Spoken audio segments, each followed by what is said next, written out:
Hello everyone and welcome to part 4 of a multiple video series covering the operation of electric circuits with a focus towards electrical quantities. In today's video we are going to be focusing particularly on electric potential and voltage. When electric forces act on a particle, it will possess potential energy.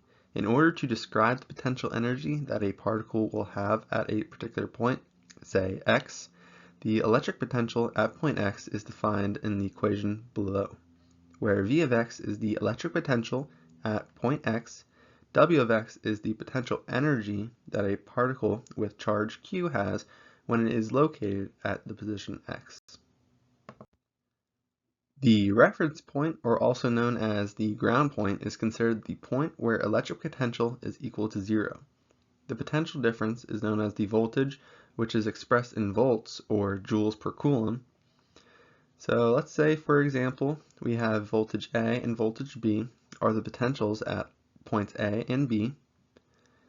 And for this scenario, let's say the potential at point B is greater than the potential at point A.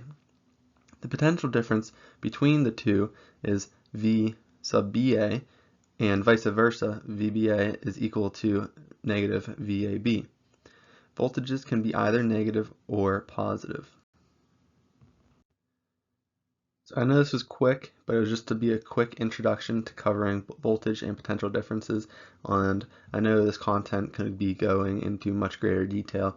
However, that's not the case for these videos. This is just to be a crash course introduction, kind of just get the concept going, and I'll introduce further research and interest towards these certain categories. So I hope you enjoyed. Make sure to like and subscribe, and I hope to see you guys in future videos here soon.